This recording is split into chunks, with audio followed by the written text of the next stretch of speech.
With any industry, you have to run to stand still. You need to always strive to do better, to do more, in order to stand still to where you are. Can you shed some light on how it came about? Lightly, yeah. They reached out to us after Planet Coaster. How much you guys talk about where Frontier is going, on a daily basis? A lot of the time, it doesn't feel like we are a company of 500 people. What is the most important thing you learned this year? Oh, wow.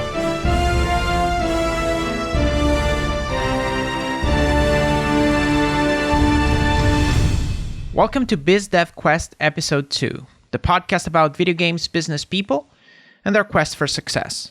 I'm your host, Gianpaolo Vernocchi, co-founder and creative director at DestinyBit. This episode comes only 3 days after the news of the postponing of GDC 2020 due to the raising concerns over the coronavirus. My heart goes out to everyone affected. My country of Italy is currently being hit pretty hard. I am following the situation and taking it quite seriously. I think there's definitely a lot to be worried about. I have to say I'm personally relieved that GDC was postponed. Although I had plans for GDC myself, and I know many people who did as well. But I think it was wise to put the health and safety of everyone involved first. I see a tendency of downplaying the situations by some of the media and part of the population, but I want to encourage you to stay vigilant. I'd like to remind anybody who's listening that while we still don't have a full picture of how bad this coronavirus is going to be, especially in the long run, we know that it's going to hit the most the elderly, people with pre-existing conditions, and healthcare workers. And I think every one of us should do their part in preventing the spreading of this disease. Today's guest is Zac Antonaci. Zac is the director of publishing of Frontier Developments, which is a British video game developer / publisher that is known for titles such as Elite Dangerous, Planet Coaster, and Jurassic World Evolution. Zac comes from a background in community management and marketing at Frontier, as well as Jagex. And that's where our conversation started. It was really interesting to learn how his experience in community management influences his decisions, and it was really cool to learn part of the thought process that goes behind publishing games on a larger scale. I had a chance to pick Zac's brain on a couple of community management issues I run into the past, and get his opinion on communication, marketing, and open development. We touched briefly on working with IPs in games, and how Jurassic World Evolution came to be.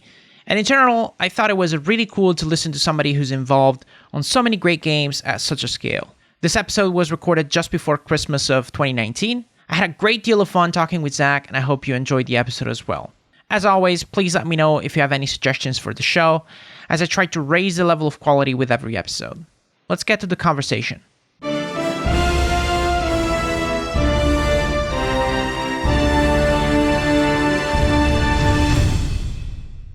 All right, Zac, welcome to the podcast. How are you? Hi, thanks for having me. I'm very good, thank you. Yourself?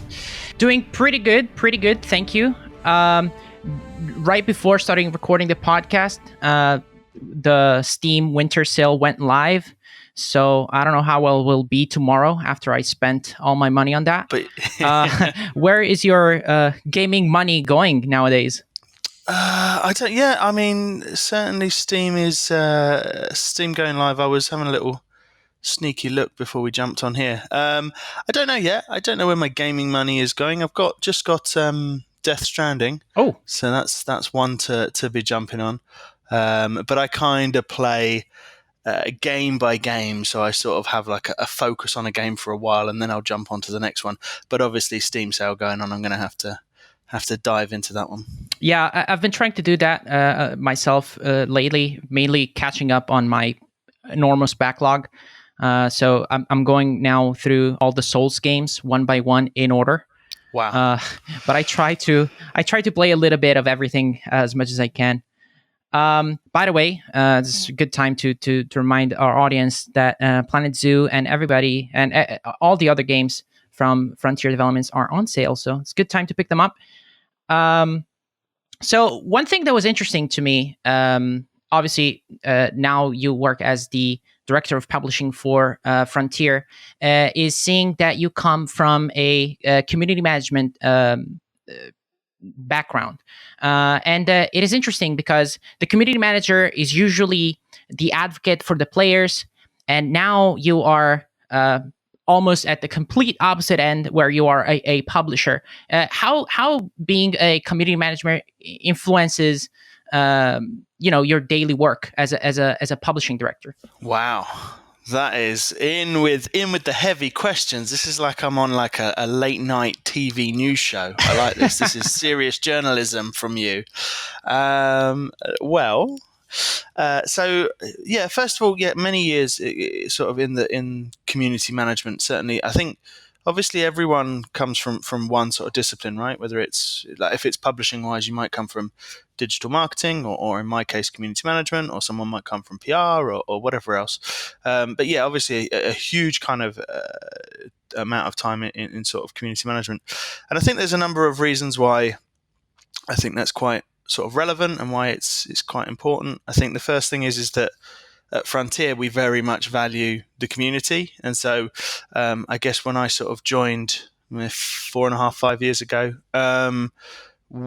a huge amount that we sort of did was to build up ways of engaging with and talking to and listening to and sort of really engaging our community and trying to help support all the healthy community activity that goes on.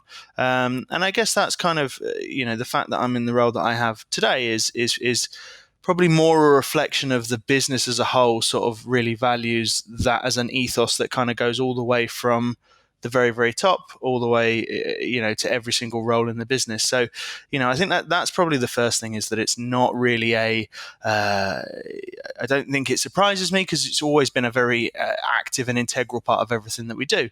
I would also say if you do community management right in any business, or certainly in any game studio, you should be, it's not, I think being the voice of the player is one important part, but I think that ultimately everyone wants the same thing, right? Right. Every single game studio wants players to be happy. They want players to be engaged and playing their game. And ultimately a healthy game studio is one that listens to the community, takes that feedback on board, and then uses it to make the game even better. I mean, that is it's a symbiotic process. So it's kind of this idea of maybe being on different ends of the table is perhaps not how I see it. I see it as everyone's going towards the same aim. Players that get involved in your community are the most passionate, the most engaged. And the reason why they are involved in your games and your community is because they love the concept that you're creating and the world that you're creating, and ultimately that is a symbiotic relationship. Everyone wants the same thing. Everyone wants a good game which engages, the core community can kind of really get behind and they love, and so it's all really for the same aim. Right. I'm going to ask you a question that I was recently in a podcast with an Italian journalist, a very good one. His name is Vincenzo Lettera. He's a video games journalist. And he asked me a question that I'm now going to ask you, because, things have changed so much in the past few years, where now pretty much everybody has direct contact with their community. And to the point where Nintendo does Nintendo Directs, PlayStation does their own show, and everybody has their own direct way to communicate with their players. And what he asked me is, are we as journalists sort of like becoming obsolete? And that's kind of the question that I'm asking you. Is the fact that now we have a direct access to the players, is that better? Is that worse? I really don't know where I stand on that. Wow, you really are coming at these tough questions. But oh my god, I think it's a fair question. I think certainly communication, the style of communication that we have has changed. So the way that we do communicate with our community is definitely different. However, I don't think that it makes press and news sites and such obsolete. I think you could also say the same about video makers, YouTubers, and that sort of stuff. They're all very, very different, and they all do different things. I think for me, irrespective of, I could go out there and I can hear 1,000,001 different video games companies give me their information, and that's great. I can get their information, but obviously, there is hasten to say it, a level of not authority, but there is a level of individuality by a press outlet looking at a game, reviewing it, giving their opinions. It's not. It's not that it's. I don't think for me that I don't think it is obsolete. I just think it's different. I think that the way that we communicate now is different, and I think that all of these things are important. It's important that you are, talking to press outlets. It's important that that they are invited to come and cover news and stuff like that, where as and when is relevant for their readership. And I think that we as players, because we're all gamers really, we still and I know I still like to get the news in a place where I've got lots of different pieces of news that I can go through and I can pick up and go through rather than directly purely from one source. But I think it is one element of being able to communicate where you also have, like you say, you have direct, you have you have YouTubers and other people out there. So I think that it's just different. I don't think it makes anyone obsolete, and actually I think that all of them are important. It's just where you choose to digest that information. Really, I mean, everyone comes from a different place and takes information at different in different ways, and also many people will look around to take many different pieces of information. I know that. Like I said, I've just got Death Stranding, but I know that with Death Stranding, I'd look at obviously all the information that the studio's putting out, but I'll also look at previews, and I'll look at reviews, and I'll look at all the other pieces of information. So I think we're becoming more intelligent now, or not more intelligent, but we're becoming more savvy to the ways of being able to collect that information. So for me, we sort of make that decision now in this sort of digital age as to where we want to take that information and pick up that news, and often it will be from multiple places, not just one. Right. Going back to community management and now being director of publishing, was that a big jump for you? Because I really don't know what your day to day was prior to this. But how did your life change going from one to the other? I mean, obviously inside of Frontier, you kind of escalated different roles, but how is life nowadays, I would say? How does it change? Well, I would say, I think for me, especially in a studio like Frontier, I don't think it's ever really been. The ethos isn't one that everything is nailed down and like, this is your box, this is what you do. It's very slightly different to that.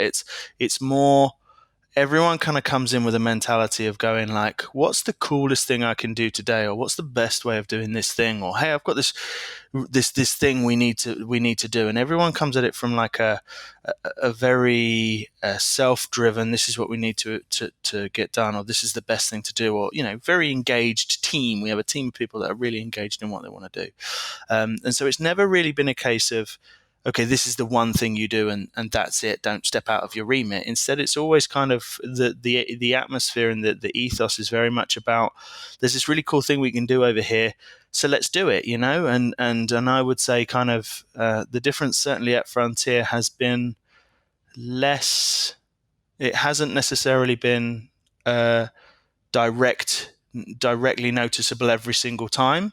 It's kind of been more, I sort of started doing this thing and then I happened to be in that role. But I think even today I think almost a very similar thing, which is that I think it's just that I work with more than just that discipline. So obviously with community management, I always focused on what's the best thing that we can do within our team. If we've got launch activity, or if we've got some cool live streams, or if we're doing something like that, then of course that's what I was working with the team, and we were doing all of that stuff. But now it's kind of a case of, that's cool, what are we doing with all that stuff? But then also, what are we doing with, like you said, with the press side of things, or what are we doing with our different communication channels, or what are we doing with other partnerships? So it's just there's more different teams to work with to do the same thing, which is to try and, as I say, do make the best possible, most engaging way of talking to our players, hearing our players, and doing all that sort of stuff. I really can't fathom entering an office and seeing 400 people. It really, I don't know. It's an experience 500. 500 now. Oh God. 500. I mean, it hasn't gone up in the space of you saying 400 to me saying 500. We haven't just hired 100 people. Oh no. Okay. In that moment, but yeah. But I don't know. To me, it's kind of hard to grasp. But what I'm really interested to know is how much you guys talk about where Frontier is going, on a daily basis. Like, do you guys have a, I don't know, 3-year plan, 5-year plan, or just be like, okay, this is the kind of company we want to be, and that kind of vision you reiterate upon, you check that you're on the right track. How does that work for a company that big? Well, yeah, no, it's a good question. We don't. I think a lot of the time it doesn't feel like we are a company of 500 people. It's wonderful that we have 500 people and we're working on multiple different games and projects and all that sort of stuff, but it doesn't always feel like we're a 500 person studio, because we kind of, I like to think of it as we are big enough to do cool stuff, but we kind of have an indie enough mentality to kind of just do what we want to do and do cool things. Mm-hmm. So you're kind of like, you get to just sort of dream big, but also you can kind of, if you want to get Jeff Goldblum to work with you and he says yes, then you can. So it kind of allows you to do cool stuff, but it's also, you kind of have that indie mentality of going, that is a great example of one where you just sort of go, yeah, I'd just like to, I think we should do that. That'd be a really good idea. And then you sort of rolls and it becomes a thing.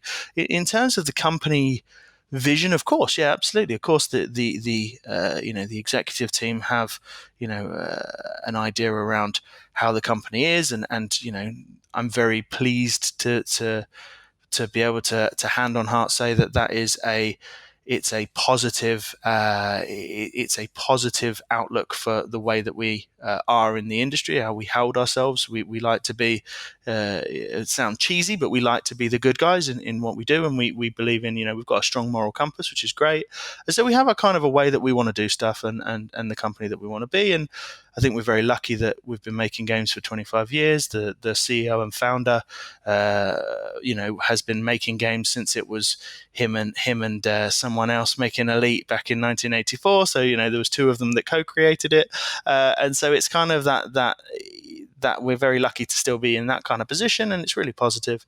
But yeah, we do that, and then obviously when you have large development teams, there's a lots of work that goes into it. There's a lot of planning. Making games is not easy. I know I'm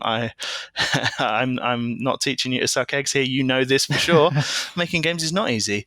But the bigger the studios, the more planning and consideration and mapping things out need to be done. But we're very lucky, like I said, to have made games for 25 years. So we know we know how to do that process. We know how to do it, and we've done it many, many, many times. And so, yeah, it's kind of a mixture of both.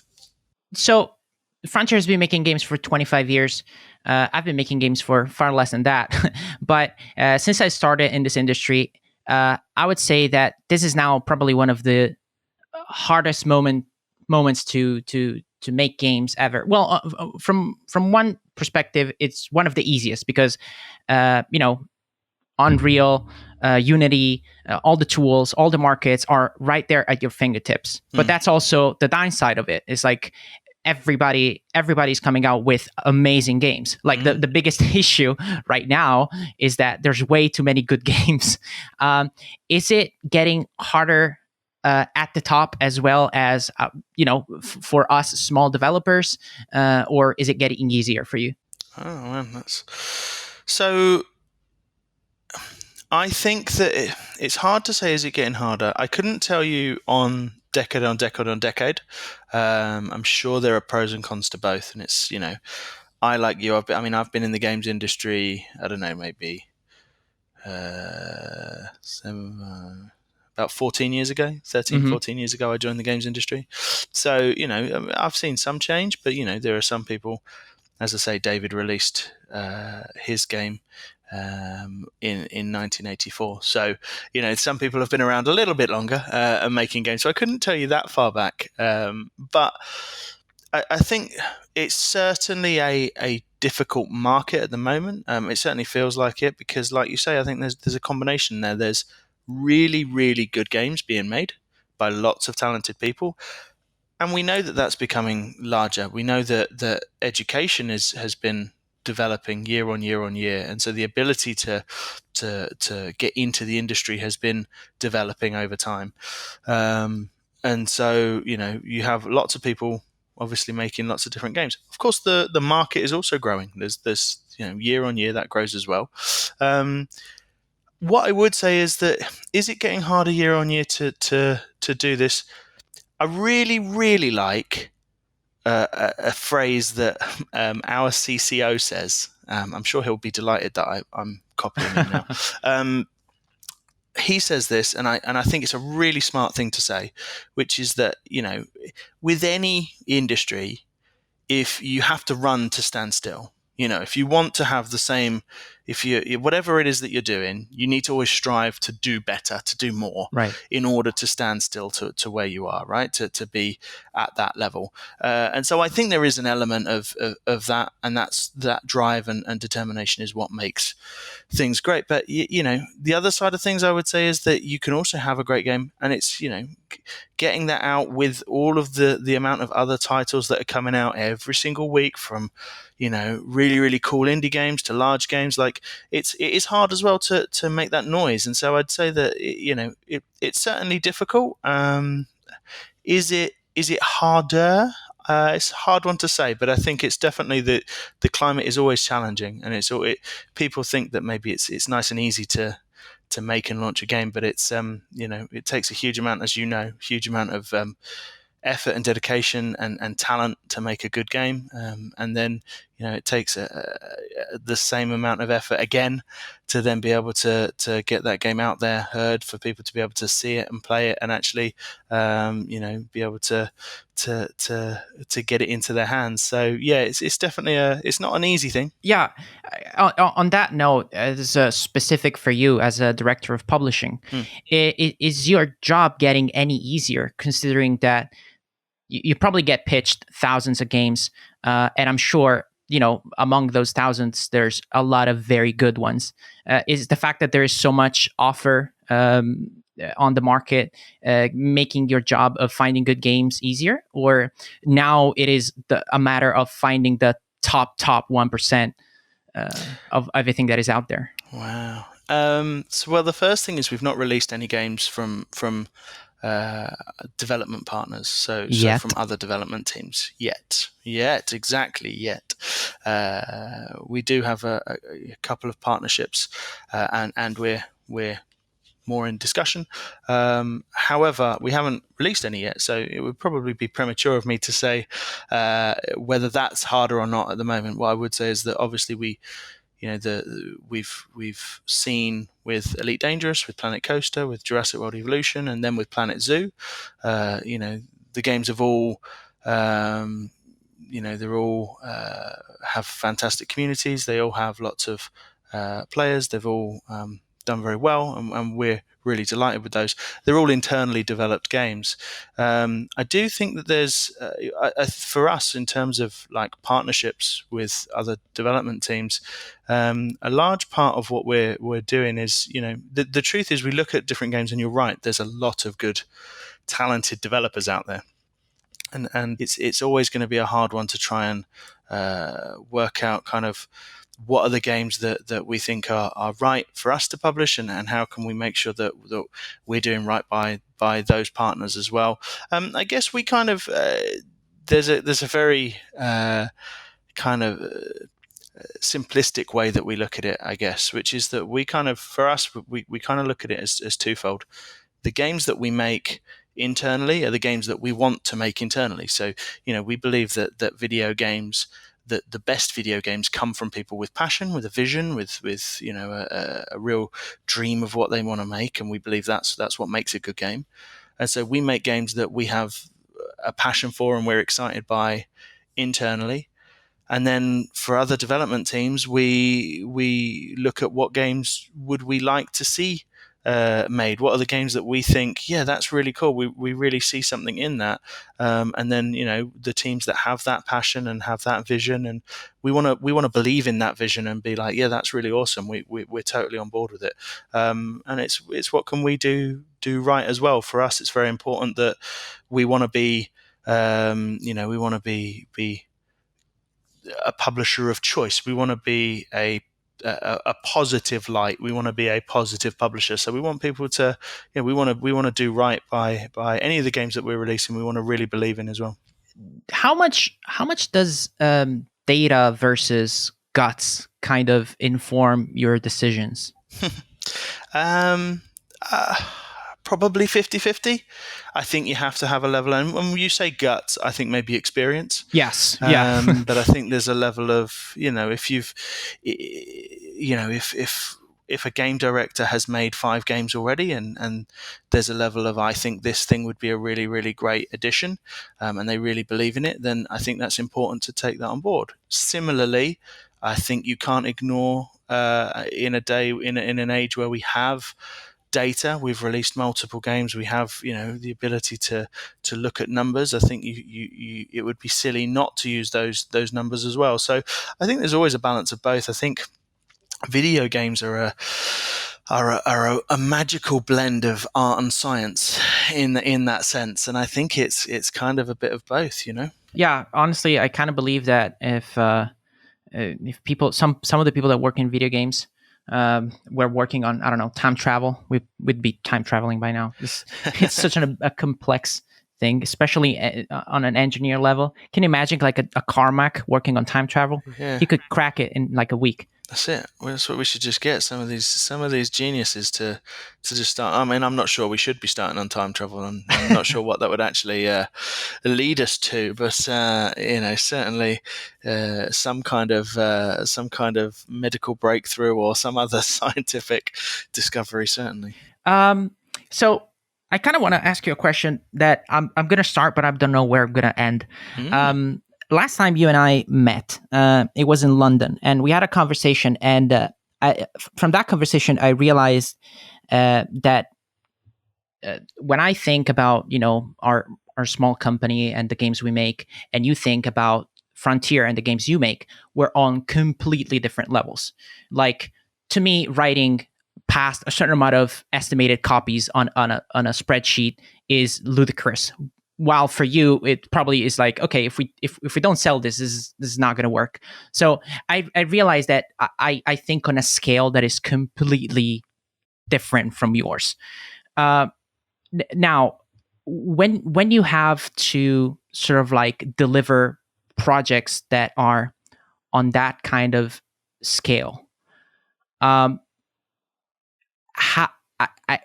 does that even work? In the sense that do you now have to be on the safer side to make sure that you attract a broad audience? Can you be more risky? How do you keep a balance between the two? Oh, well, first of all, yeah, the numbers in terms of the scale that you think at. Yes, I think that you have to think at different scales. Of course, if you have a 100-man development team making a game for so many years versus a 5-man team or whatever it is making a game for however long, you probably are going to be thinking in different sort of scales for sure. But I would say that you take a game like Red Dead Redemption 2, and I'm sure they're thinking on a completely different scale to what I'm thinking on. So I think some of it to some degree is all relative, right? There's differences to the way that it's done, but yeah, I think in terms of, do you take the safer option? I don't know if that's true. Again, I'm going to quote our CCO. That's all I'm going to do in this podcast, by the way, just keep quoting our executives. But I'll quote our CCO on this one. He says that the kind of one of the mantras that he looks after, and I guess this kind of comes back to that point about, the fact that I came from a community background, and this all makes sense because it all feeds into the game. But he kind of says, if you look after the game, then the game looks after you, and that's kind of the whole kind of idea that if you make a fantastic game which has a fantastic experience, and when he talks about the game, he talks about the wider game, which is, you have a great game which then, players are passionate about and they feel invested in, and they've been able to have, whether it's whatever beta or whatever, and they're able to they've been able to feed back into that process, and it's made fundamental changes to the game. Every single one of our game has been made better by our community.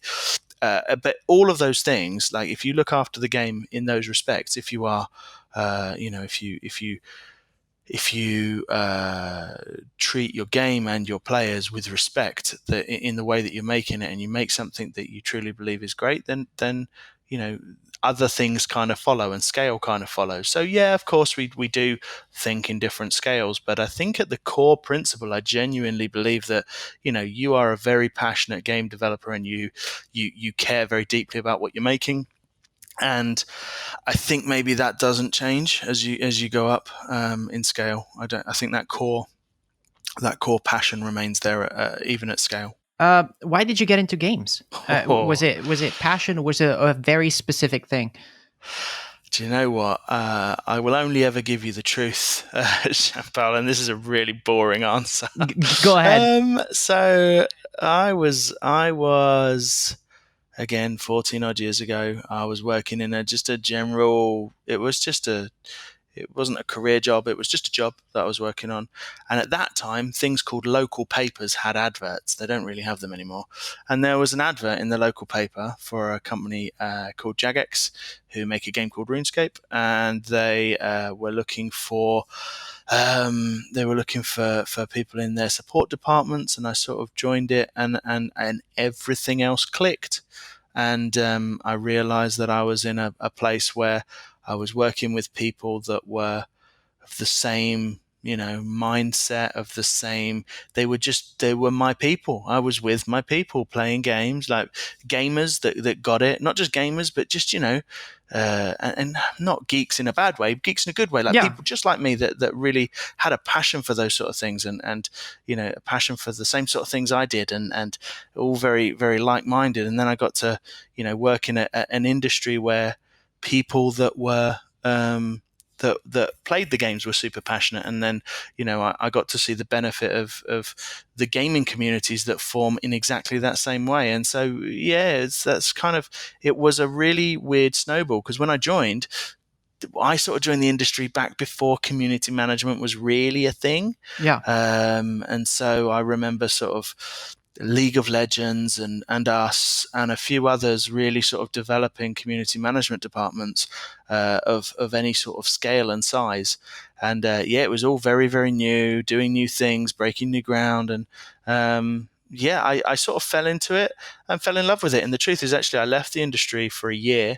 And then I decided, I want to go back in. So I went into sort of TV and film, and then I went back into video games, because I was like, I miss it so much. So it's kind of, it's one of those things that I maybe didn't necessarily deliberately do it to get into it. I know some people really do. I have people that talk to me. They're so driven and so determined that this is the industry they want to be in. And I think, wow, I wish I had that level of understanding of what I wanted to do when I was their age. But they're really driven and really want to get into the industry.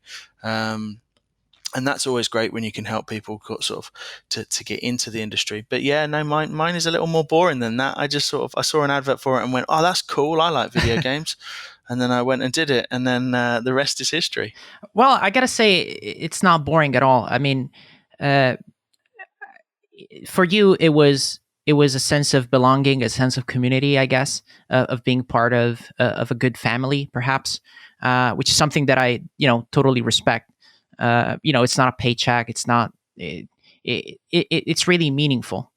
Now, when you were a community manager, now I only have a very brief experience of community management that comes from being a at the time a 3-man studio, so I had to do a fair bunch of it, and so I interacted with a lot of players, and I'm a pretty honest guy. I'm a pretty open guy, so I was always on Discord, always talking to people, and it was always kind of awkward for me because some of these people were genuinely invested and genuinely friendly. Some of them sent us gifts and stuff like that. I always struggled with finding a balance between I am one of you guys. I like you and respect you, and I want to talk with you guys. But at the same time, I'm the person making the game, and so for me, I guess as a I don't know. I don't want to call it a community manager because I was not. I was just a guy making the game. Mm-hmm. But it was always extremely hard for me to use the stick. I was always super friendly, even when the community was angry for something. How was that for you? How were you able to be friendly, but at the same time keep people at an arm's length, so to speak? Keep that level of relationship where I'm still working for the game, but talking with you guys. Yeah. Well, I totally get it. I do. I think the first thing to say is that in any community, the thing with communities is it's not one to one. So it's not like me and you having a conversation now, and you're saying to me, "Hey, this is what I think," and that's great. We could agree on something. We could maybe not agree on something, but it's not one to one. It's obviously thousands or millions or whatever it is to one. And the thing is all of those people, whilst there is a general opinion within a community of certain things, the truth is that everyone has their own opinions, and every opinion varies to some degree. So, I don't think it's so much about how do you keep a distance, because I truly believe that in order to have a healthy community, you have to be part of the community. And hopefully, if someone from one of our gaming communities hears this, they will know that I go to community events all the time. I still go down there and meet up with lifelong friends that I've met in the community on a regular basis, and so hopefully I think people will know that and see that. But so I don't think it's so much about how do you keep things at arm's length, but I think there is always a case of you will always be the voice of the studio, right? In many respects. So when you're putting out announcements and things like that, obviously there are announcements and things that you need to put out, and that's great because a lot of people will like that side of things. There may be some people that don't, but yeah, I think I don't know. I think a lot of that comes very naturally. I think it is just a case of you have to have. You always approach everything with the understanding that everyone's trying to do the same thing. Whether there is, someone from someone from the community is giving you feedback or they want to do something, they obviously are simply wanting to make the game better. In the same way, they might not understand, say, your priority list or how long something takes to develop or whatever else. And so there are times when you need to explain back and go, you know what, listen, I think that's a really great idea. However, actually trying to make this and this happen is simply not something that we can do. But again, at its core, everyone wants the same thing. Even a frustrated player in the community wants the same thing, because at the end of the day, they wouldn't be on your community channels trying to communicate with you unless they were passionate and had a desire to feed that passion with the game that you're making. So all of those are positives in many different ways. I think it's just I think there is a natural balance that you reach in terms of as long as you can come from a point of understanding it, then I think you find a natural balance in terms of when you're talking to players, because on the one hand you are part of the community, and on the other hand you are part of the studio, and that's the same thing. But as long as you understand that everyone's, it's all for positive reasons and you're working towards the same goal, I think that's a good thing. Yeah, I guess my problem was perhaps being too much understanding. Like when I mean keeping people at arm's length, what I mean is that maybe there's a member of the community that that you interacted with so many times, and for some reason he's being nasty, and you. For whatever reason, maybe he's having a bad day, because again, you try to be understanding and whatever, and it was so hard for me to, I don't know, raise my voice and be like, okay, guys, I get it, but enough. This is the kind of level, and I don't know. That was the thing that I guess I struggled the most when I was, trying to manage the community. Yeah. So I guess it depends on what they're trying to do. So you could be talking about if it's moderation, you could be talking about, okay, this person's done something in the community, and ultimately we need to take action and moderate it.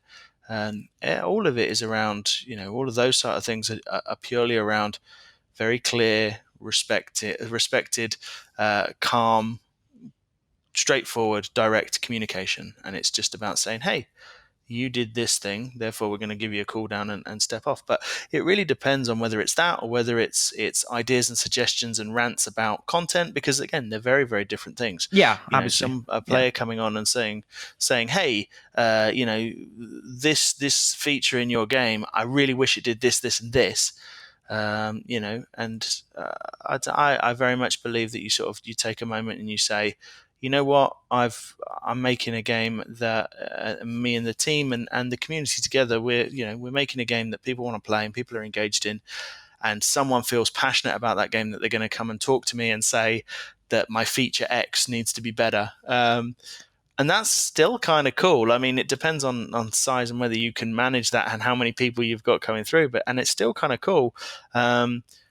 But that's where you would, you might turn around and say, hey, listen, I totally understand. Here's the reasons why we can't do it that way. So again, just clear communication. But I'm not sure. I'm not sure there's a.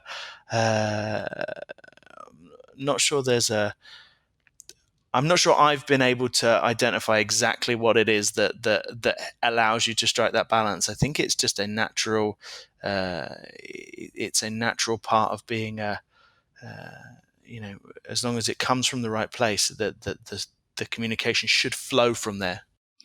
Do you think that as developers we should be more open about how games are made and what these games mean to us with the players? Ooh, definitely what these games mean to you. I think every single game is a work of passion, and every single player playing the game is passionate about that game, right? Certainly the ones that play it for any sort of length of time and they're really into it, especially if they join one of the community channels that you've got. But these are people that are passionate about what you're making, and they want to see the game as good as it can be. Should we be open? Yes. Does that mean that you should, say, for example, give out your 2-year roadmap, and then if it changes and you're not certain about it, and then it changes and you say, oh, actually it's got to change, and then you have to then re-put it out? I don't know about that one. I think that really depends on the style of communication and approach that you're looking at. For me, I personally believe that, when you go out there and you communicate about features or content or whatever else,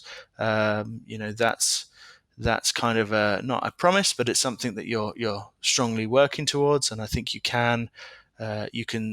will have certainly people that will understand that those plans change from time to time. But I think that there are also, we talk about scale, depending on scale, there are people that might not understand that those things are changed, and they'll see it that they're losing things. So I think that it's important to, for me, I like to talk about the things when we're ready to show them, when they're ready to be seen, and people can make that judgment on them. So I think the question of should we be open? Yes. Should we be honest? Absolutely, every single time.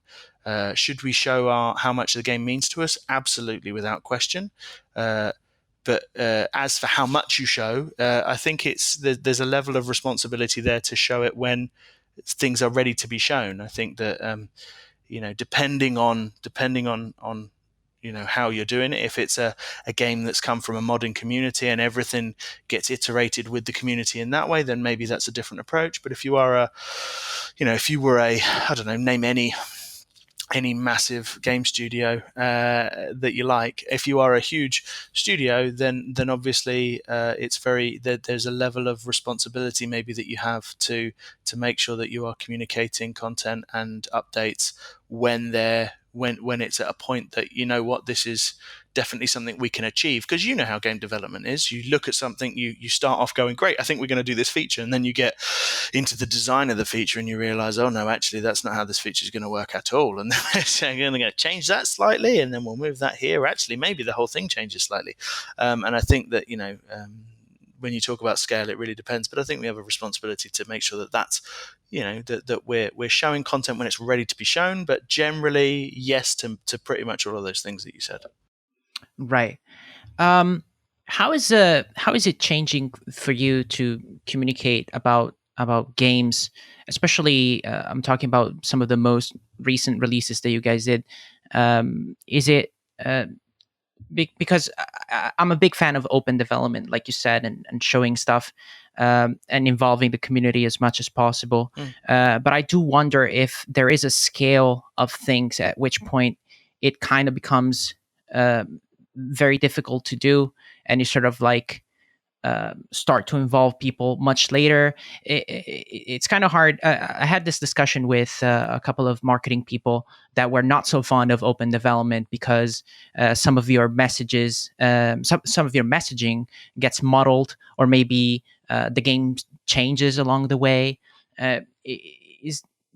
Is every project kind of like approach on its own way? So one project we're going to be super open, one project we're going to announce 3 months earlier because it's going to be a massive thing, and we have to keep it secret. What do you think about this? Huh. I mean, I think it really, you're probably right. Everything depends on game to game to game. I think there is a question in there. I think if you were like, if I feel awkward naming other studios, but let's just say Blizzard, for example, right? They do BlizzCon every year. I mean, if they announce features and then 50% of those, because you know how it is with open development, right? You kind of have a vision for where it's going, but things definitely change along the way, and that's brilliant, and it really does help build a better game, and it allows the community to be involved, and that's fantastic.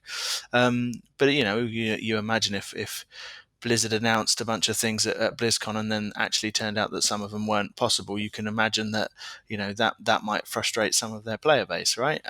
It's certainly, you take, I don't know, Bethesda, similar situation, right? If they've said, hey, Fallout 76 is going to get the next 4 big updates coming at the end of the year, and then those change, that can also be frustrating for players. But similarly, you look at I think it was the guys that made Prison Architect had a really transparent development process, and has been huge success. There's a load of games that have kind of done it, and certainly, Frontier Developments, when we were on, we've done like, for example, we've had a Kickstarter, we've had Frontier Expo, we've announced content like a year ahead of time, and then obviously built and developed on it. And so we try and certainly give enough indication in terms of what the future is, especially if people are invested, especially if it's a large online kind of game. But there's just a balance to it. I think there's an understandable balance to it, and I think there's probably 2 factors. One is what sort of development process are you looking for, and what sort of studio are you, and that's, there's no doubt there's pros and cons to both, but the other answer is that you have to be mindful that if you're talking about features and content, you can't just promise things that aren't achievable. That doesn't feel like a good thing to do. I think that gets people excited for something that's never going to materialize. I think you can't make a bunch of promises and then not deliver on certain ones. So I think that there's I absolutely definitely see the value in an open development process. I think it's a balance of both. I think it's make sure you communicate clearly and honestly. But I think that there's an element of being like, okay, I know what this content is now ready to be shown, and there's bits of that as well. So, but also, depending on the type of game you're making, or the studio in question, going out there and seeking that feedback, understanding what the community want for content, that's huge and fantastic, and absolutely should be done. So whether you call it kind of open development, or whether you just treat it as a way of ensuring that you have that fantastic bond and that loop and feedback loop with the community. Suggestions is something that every studio, all the way up to the Blizzards or the Bethesdas or the whoever of this world, if they're not listening to their community at what they want, then I can't imagine that making great content. So for me, I think open development, I'm probably touching on the right spot now. Open development feels like something that you kind of can do in many different ways, whether it's having that feedback loop and listening to the community, or whether it's throwing out the ideas and then seeing what they think and then changing it around. Two-way communication is important, but you have to be a little bit mindful of not over promising things you can't deliver, or not not promising features and then not being able to make them happen. So I want to throw a question at you, and hopefully it doesn't come with bullets to dodge. But I'm kind of curious about Jurassic World Evolution, and working on big IPs and big properties. mm-hmm. Um, I know a bunch of people that worked on different IPs, and all of them have different experiences. Sometimes it was a blast. Sometimes the owner of the IP was very hands on. How was it for you? And do you wish to do more licensed games in the future as a result of how this went? Well, I think the first thing is Universal were fantastic partners. We've just recently released the Jurassic World Return to Jurassic Park pack. So we're still obviously working with them. To for things like that pack. They're a fantastic partner, and we work very closely with them. And I only have wonderful things to say about the way that we work together, and that's really great. In terms of how we do licenses, there's probably a couple of factors in there. One is, only ever do a license if you think it's going to make a good game. And using the license should enhance the experience and the world that you're creating. It's not about the license alone. The license is a nice world that this fits into, but ultimately you have to create a fantastic world, and that's really important. So again, you look after the game. That's the core principle here. We did do some work with Sony for a Ghostbusters pack for Planet Coaster as well. So in terms of, has it put us off licenses? No, not at all. We're very proud of Jurassic World Evolution. We're really delighted to have worked with Universal on it. We've made, we've as I say, we've had a number of different packs that have had, like, the real cast, the actual actors from it. And we've just had the Jurassic Park pack. It's been incredible, and it's really been really super fun to work on it. So no, it certainly hasn't put us off working with licenses, but the core principle has to be, can you make a great game? And if it comes with a license, then wonderful.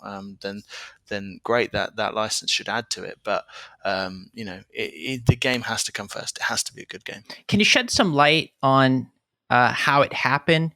Did you guys had just an amazing idea? It's like, oh, this would be great with this license, or was it chance? Was it people like-minded people working in different companies? Can you shed some light on how it came about? Lightly, yeah. So I think that they reached out to us after Planet Coaster, seeing some of the Planet Coaster cool stuff that was kind of made, and we had some conversations, and then really the kind of the principle and the game and the concept and everything kind of really came from us, and we sort of looked at it and said, great, what is, if Jurassic World is pretty awesome. right? We know this, right? So again, we as a studio make games that we're passionate about, that we believe in. I've said that before. So there's no surprise that Elite Dangerous, after David Braben co-created Elite back in 1984, there's no surprise that we then created Elite Dangerous when we went self-publishing. Similarly, we created Roller Coaster Tycoon 3, and then we've made Planet Coaster, a theme park management simulation game, because that's the sort of games that we're super passionate about. Working on Jurassic World, again, we're huge fans of the franchise. We really love it, and that as the films, and so it was an opportunity for us to go away, come up with, well, all right, if we did a really cool Jurassic World thing, what would we do? And so we came up with an idea that we were really pleased with, and luckily they thought it was pretty awesome as well. So that's where we got to have those conversations, and I guess the rest is kind of history. But yeah, that's kind of the process in light terms, I guess. Well, that's more than enough, and that's very, very interesting to hear. I guess it helps when you make such an amazing game that then you attract people from the outside coming in and be like, "Oh, I like what you're doing. Maybe we should But work together." but like you say, I think that those kind of conversations can happen at any time. There's you can go around to multiple different areas, and it's a creative industry, right? I think people have conversations, and sometimes it sparks some absolute something really incredible and wonderful, and sometimes it's not. But it's it's one of those things that's the glorious world of sort of creative content that we're in. So you said that you found yourself in this industry by chance, Mm. sort of. I mean, and you stayed into it for the people. Um, do you think at all about legacy of the kind of how you want to leave the industry once you retire someday? Is like, does that influences your choices or the kind of games that you hope to make or stuff like that? Wow. I'm not quite that old yet. No, of course. You have quite a long way to go, but Hopefully. I don't know if I do, because obviously, I'm involved we're a very collaborative company, and everyone works together, and that's all really great. But obviously, what games we work on is not solely my decision. It's a decision that game directors and our chief creative officers and our execs and everyone come together, and they look at different games and what we're passionate about and what the teams are passionate about, and that's kind of how they're sort of decided. So I think legacy, not so much from the game's perspective in terms of the games that I want to make. I think maybe there's always rather than legacy, I'd say pride. There's Mhm. always a pride in being able to do cool stuff. I have a really weird saying, and I'm going to just keep saying it until it becomes a thing. But I don't think it ever will, because it's really rubbish. But I'm going to just say it anyway, and that is that I like to think of it as I think, first of all, I think that I have the best job in the world. I genuinely believe that, and I'm sure that lots of other people. That's not to put down anyone else's job. I'm sure they all think they have the best job in the world too, and that's great. But I get to, and this is the reason why, which is this kind of really not very powerful saying that I've sort of made up in my head, which is that I think for everything that we do, I kind of look at it as there's two things that you have to do. So this could be for a whole game launch, or it could be for one competition, or it could be for an email, or it could be literally anything. But if you think on, or for you, it's making a game, right? And whenever you do whatever that is, or it could be creating a character, or it could be whatever. And when you're doing it, what is the coolest or best or most awesome thing that you can do in that moment? So if it's the character, you go, well, what's the coolest character I could possibly make? Or is it the overall game design? What's the coolest possible game that I think I could make right now? What's the thing that gets me passionate, gets me excited, and gets me to excited for what we're doing? And then the second part of that is doing it. And I think both are equally as important. So someone turns around and says, hey, guess this is what we're thinking for Jurassic World Evolution. And you go, wow, that's cool. Okay, so we've got to tell the world about this. Well, what is the coolest way and the best way that we can do that. And that's the dreaming stage. You think, okay, what's the coolest thing you can do? And then the hard work comes in afterwards where you go, okay, now we're going to do it. We're going to make that thing happen.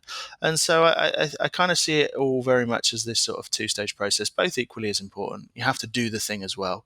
But for me, it's not about legacy. I'd like to think of it as pride, maybe not even pride, more just energy, excitement. The one thing about working in the games industry is it's like electricity. You come in and you're like, yes, I really want to do this or this or this. When I get invitations to come on a podcast like this and talk about games, right? And I go, great, let's do it at 10 o'clock at night. Why? Because I love video games and I love talking to people in the industry and I love doing all this sort of stuff. And because there's a genuine passion and excitement for it. So I don't necessarily think of the legacy I want to leave. I take a huge amount of pride in what we do, what the team achieve, what we manage to make do. But because I think when you're making that first step, that I'm really excited to do this thing, you get really excited by what that idea is, and then you do it, and that I think gives you a real sense of accomplishment. So, it's more about having that pride in what we do and what we're trying to do, rather than necessarily long-term legacy. Right. So I want to ask you one last question. We're almost at the end of 2019. What is the most important thing you learned this year? Oh, wow. This year. This year is the year that we've sort of this year and a little bit more, but this is a sort of a year of going out and from the publishing side, talking to many different studios, people like yourself around, and I just think I've learned so much more about not indie development, but I've learned so much more about the cultures at different studios, different people from those areas, and so much more. Not that I didn't have a lot of love and respect for people, but when you go out and you have those conversations and you see how much passion people are putting into their games and how much love they're putting into them, and you see so many of them, like we were talking about earlier. I think there's a huge amount to kind of learn on that front, of kind of, how much effort and passion and dedication goes into making every single game that you see on there. I mean, I've obviously seen it from the studios I've worked at, large development teams, everyone's super passionate, but it's always good to see other studios as well, studios like yourself with a certain number of people working on a game, that are then aren't just doing like one specific role, they're doing 50 different roles, and they've piecing all of that together. So yeah, it's been really fantastic to kind of do that and go around and chat to different studios, and certainly something that you learn a lot from talking to many different studios. That's pretty good, and I hope I guess I'm talking we as game studios left a good impression on you. Oh yeah. There's definitely we're definitely all different. It's kind of it's so fun making games, and everybody seems like they do it differently, and everybody's reinventing the wheel, and it's like you're making a new thing every time you start, and it's great. Yeah, and they do. And I mean, it's like being out in Italy, right? When we went there, there's so many different teams and everyone's doing it differently, but there is that kind of thread that goes through everyone. They all care a lot about what they're making, and it's a labor of love for sure. Yeah, indeed. Hey Zach, it's been great. Thank you so much. I hope you had a blast. Do you have any final words for our listeners? Final words? Oh, like words of wisdom. No, I have no words of wisdom, but just thanks for having me. I've really enjoyed myself, and yeah, we will catch up again. But yeah, good luck with the series, and I'm looking forward to tuning into to everyone else's. Thank you. And you can find Zac on Twitter at Zac Antonaci with an H, so Zac H Antonaci. And I'm going to leave you all with the saying of a wise man. Think of the coolest thing you can and then do it. Perfect.